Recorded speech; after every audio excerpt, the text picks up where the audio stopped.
салом ба кулли мухлисони канали Самбой ТВ Екатеринбург.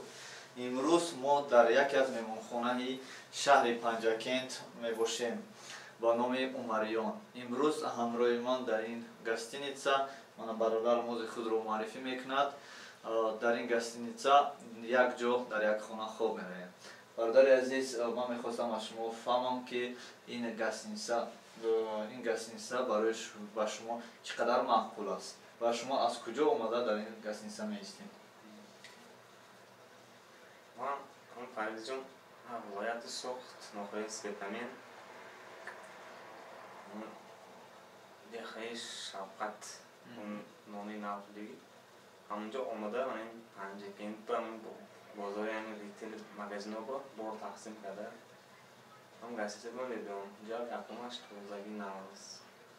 сони меҳмондӯст одамошон. Мана акун инҷо омада шумо гати ҳамсуҳбат шудем, шинос шудем, дӯсти нав пайдо кардем. иншоаллоҳ ман кае ки тариқи мо равед агар мешумон мешавед. албатта дунё мехоҳад. албатта дар як ҷо меравед, агар танҳоӣ хости албатта дӯст намеёбед. ба мо хотир бисёртар мо мардуми меҳмондӯстем, дӯстталабем.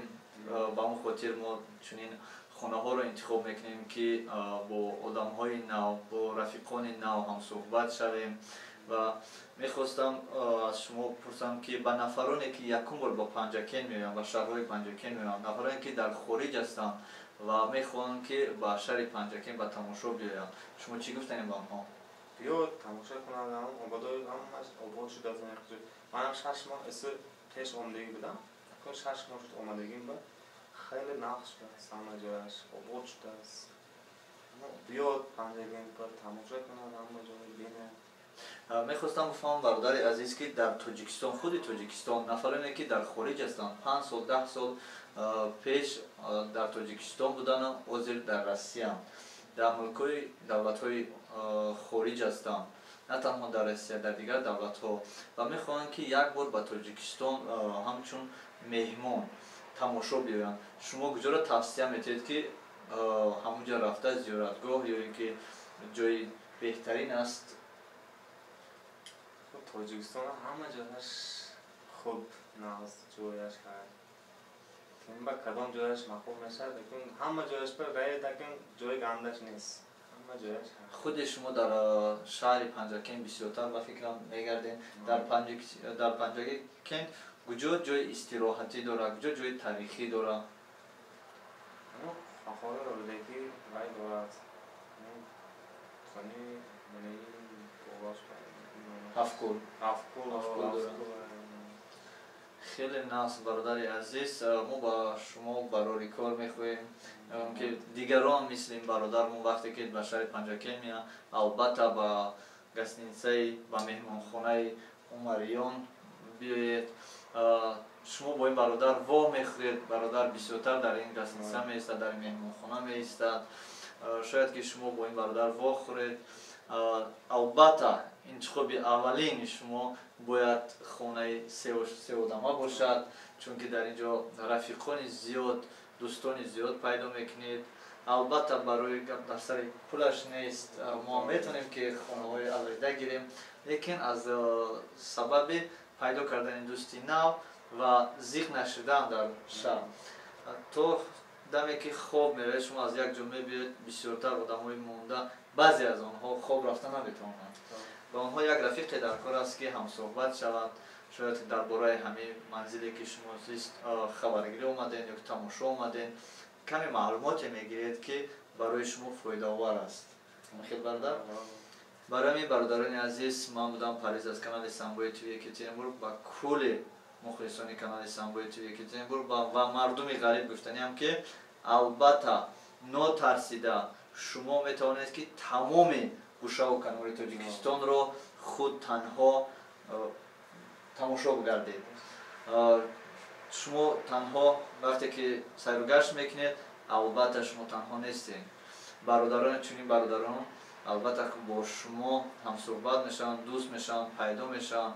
мо мардуми тоҷик, мардуми меҳмондӯстем ва дар ҳар гӯша ва канори Тоҷикистон шумо як дӯст пайдо мекунед. Барои ҳамин шахсан ман дар куҷое ки манро дидем, ман танҳо будам. хо дар шаҳри Кӯло бошад, хо дар шаҳри Ғарм бошад, хо дар Ҳисор бошад, хо дар Варзо бошад, хо дар Панҷакент ё Ӯзбекистон бошад, ман танҳо гаштам. Лекин то ҳозира танҳо набудам. Фақат дар ҳар як куҷое ки бошам дӯст пайдо мекунам. Ба ин хотир ин видеоро ман пешкаши шумо кардам ки ман дар ин меҳмонхона дӯсти беҳтарин бародармо пайдо кардам. чунки дар шаб зиқ нашуда ба ин бародар ҳамсӯҳбат шудам. Азизҷон, якта савол дорам.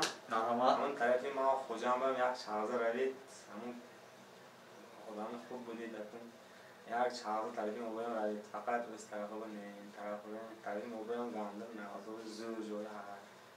ба хотири сухани беҳтарини шумо иншоаллоҳ пагоҳ баъд аз рӯдаки рост ба Хуҷанд меравем. иншоаллоҳ Хуҷанд меравем, Истарафшан мерем.